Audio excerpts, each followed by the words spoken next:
Hi everyone, my name's Antony Cummins and I'm a historical researcher and author. All of my videos are done to support a book, so if you're interested, please get yourself a copy of The Ultimate Art of War by Antony Cummins. It is a step-by-step breakdown of all of what Sun Tzu said in his book.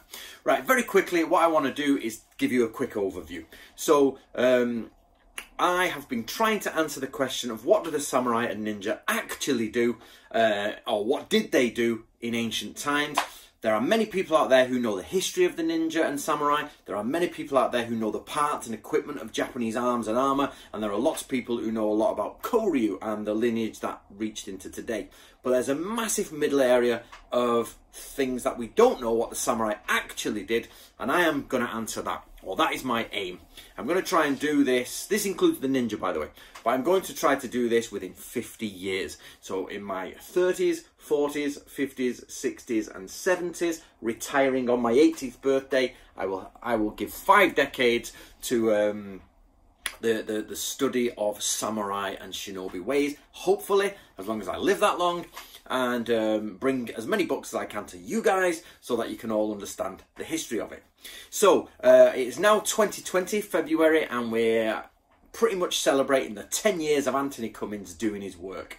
Now, I started my YouTube channel in about 2009. You can't say 20 or 9, can you? 2009. And as I say, it's now 2020. And I've pretty much finished the first 10 years. I worked for most of my 30s to understand the basics of what the ninja are, an outline of what samurai actually do as a foundation. But what I did do, and I purposely did this, is I totally got rid or smashed or really went against samurai spirituality, the Zen aspect of the nom nom nom shiba sort of samurai aspect. And I did this on purpose. Now I'm going to tell you why. But the next 10 years, I'm going to start bringing that back in, and I'll tell you why. So when I first was doing it back in like the 90s, so obviously I've loved samurai since a child. I've been reading since I was a child, and I got to about 2010 and realised I don't actually know anything, to be honest. Everything I've learned is just second-hand, misunderstood, mistranslated, misrepresented information. It was a big muddle about the ninja and the samurai, so I just threw it all away. And in 2010, started all over again from the beginning and went to the primary documents, and then secondary, trustworthy ones, and then third, and started to do it in a more academic way because I had finished my degree and master's degree in ancient history and then archaeology. So I theoretical archaeology, which means you piece together all the evidence to see what story is created. So that is where I sort of thought, right, scrap everything, let's start again. So what I realized was there was so much of this sort of enlightenment sort of system in samurai, lots of Buddhism, lots of this, lots of that, and it was stopping people from understanding the reality of the samurai. So I want you to imagine this like a meter. So you've got like hippiness here, like proper samurai, wonderful, perfect warriors. They always kill themselves after any defeat. They save the maidens and, like, you know, fight evil dragons, you know, and all that sort of stuff. The sort of the heroic, chivalric knight in armor idea of the samurai. And here's the truth. Now, for the last 10 years, I've rammed it this far over to harsh. Forget it, throw it away, get rid of it. Oh, samurai studied this and get rid of it. It doesn't matter. The samurai sword is the emblem. Get rid of it. Just destroy it. And I did this on purpose because I totally wanted to get to the bare bones of what samurai did. So, how did they live? Where did they live? How did they bring the money in? What are their sort of tactics for fighting large scale? What are their baggage trains? Do they run away? No, they just kill people. Do they kill themselves after being defeated? No, they run away. They do ambush tactics. They do night attack tactics. In fact, they're heavily based in guerrilla warfare. This idea of the chivalric knight who's the perfect, who calls his name out. We must have all seen those documentaries. The samurai would ride up and give his name out, and if the person was not of high enough pedigree, they would separate, and it was all very... Like, that has its element of truth, but that's what everybody believed the samurai were doing, and it's totally it's basically, so to give you an idea, it's from literary fashions after a classical period. And you're forgetting this times that actually in the classical period, they're doing all sorts. Like, for example, there's one guy, the emperor's regent or something, the emperor's coming along, or the son of the emperor, or someone connected to the emperor is coming along in Kyoto. And one of the samurai with his band of men just push him out of the way and start making a lot of trouble for him. There's a lot of messing about. People are slagging each other off and calling each other and making plays on words. Then people are cutting off top knots to sort of say, hey, you know, you can't return back. You might have to commit suicide out of shame. You're like, whoa, you know, this idea of heroic samurai times was really quite brutal and horrible. But yet we've only taken that one thing where they give their names to each other, and then, you know, we've made it very classical and beautiful to look at. And what I want to do, or what I wanted to do, was get rid of all of that. So if in the past you've been watching me and I'm a little bit brutal, like I remember once saying, how'd you tie your hakama? I said, it doesn't matter, just tie them and start fighting. That's what the samurai did, literally like tie it and start fighting. Or the samurai sword is not the soul of the samurai. This idea that it's the greatest, the samurai would revere the sword. I've just got rid of all of that, got rid of all of it. Now, the next, and we finished that, and I think it culminated in my Art of War, my 10th year anniversary book, if you like, is pretty much the basics of what all samurai went back to. So, where am I going with this? So, it means, what are we doing in the next 10 years?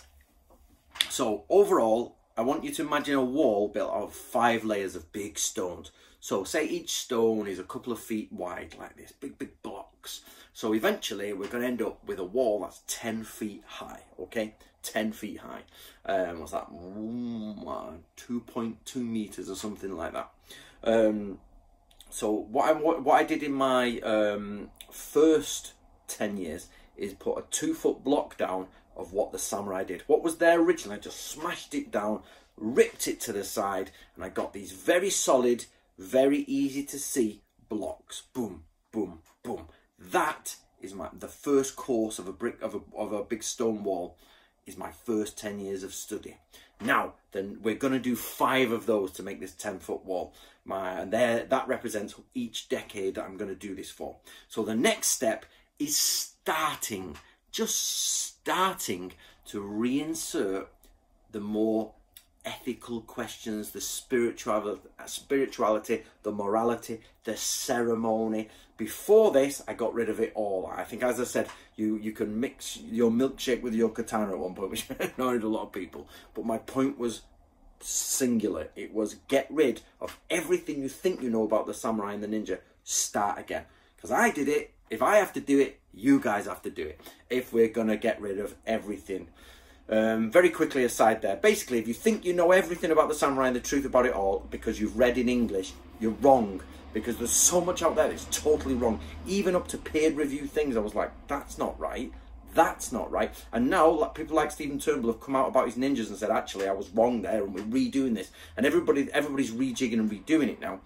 And so if you think you don't have to start again, you're wrong. You need to go start again. That doesn't mean you forget everything you've ever learned. What it means is you go away and we reform this wall together, you and I, and we go through it and we build it.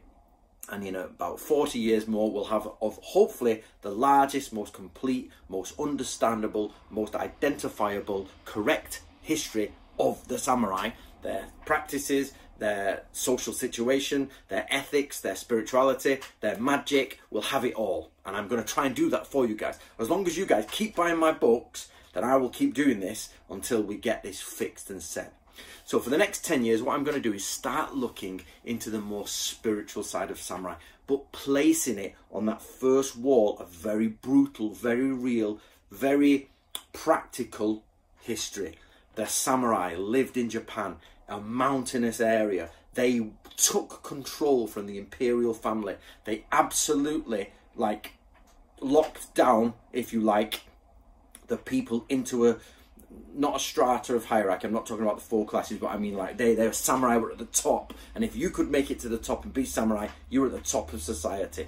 They would have interwars, intermarriages, they had armor, they evolved, they accepted European tactics, European gunnery, European influence. They started to become a very different force from where they started, and that by the Edo period, they started to add lots of flowery stuff that changed the way the samurai were from their middle period. Remember, samurai have their beginning period, which is aristocratic, very, very high ranking, power taking, very literary, lots of poetry, lots of this, but you know, they are a very distinct set here.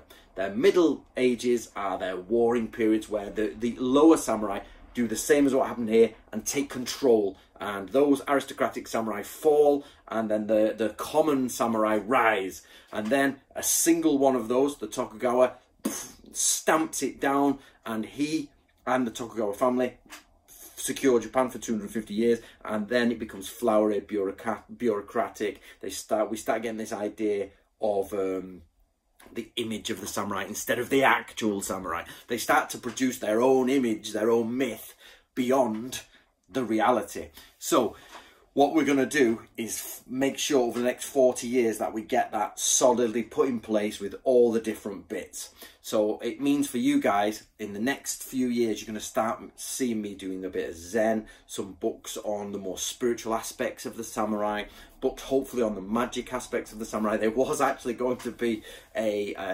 Japanese magic book with a different publisher, and they've had to scrap it because it was too brutal. They didn't want to publish anything that was that horrific, with animal cruelty, torture, the gouging of eyes out, the sort of like calling on dark spirits and all of this sort of malevolent stuff. They were like, okay, let's not do that. So I was like, okay, that one's gone. So we've got to build up to get people ready for the way we're going. So for those people in the past who've like, oh, Antony's not into spirituality, he's not done anything with the spirituality of samurai, the reason for that was because the bullshitometer was up here, wasn't it? The truth is here, and I needed to pull it back. So if this is where it was, and this is where we need to be, I need to pull on this section here. So I went all the way this way. This is 180, this is 0. We don't want to go all the way back to where I've been doing for the last 10 years. What I'm saying is, now we want to go to the correct point.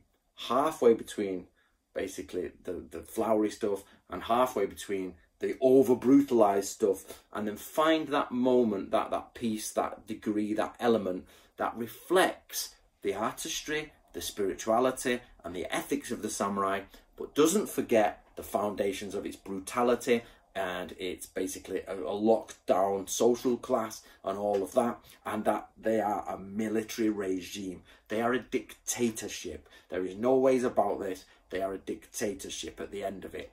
They have one guy in control of all of Japan. Even if you want to argue the point of what a dictatorship or a theocracy, aristocracy, autocracy, all of those things, my point being is they are a military ruling class at the very top, and they are controlling everything, and then they go to war to control each other, to control everything.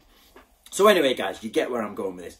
So please, please, please understand that I am now going to start pulling it back a bit, and we're going to start getting little bit more of the esoteric, the morality tales, the morals, the ethics, all of those types of things, the Zen Buddhism, the esoteric teachings. I'm going to start layering them now with a bit more of a fair hand and give them a bit more time, because now you guys, I know you guys out there have got a solid understanding. If you're new to my channel, then you will eventually catch up.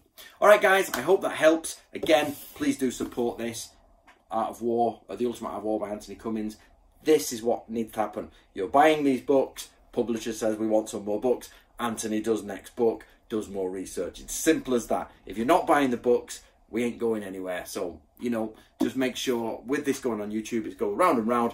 Please do. Just take that little time to get 1 or 2 of my books, and it'll help basically bring out more YouTube videos. I don't ask for money. I'm not doing Patreon. Once a year I say, could we have donations? But I only do that to the people who have followed me in Natura Ryu. I've never really done that publicly. But they're the only people who put money in. All of the money comes from books. So there we go. Right, enjoy guys. I hope you, let me know what you think, by the way, below. Where would you like to see samurai history going? What more would you like to see done the Antony Cummins way, i.e. broken down, ripped apart, reconstructed and made easy for you guys to understand? What would you like to see done?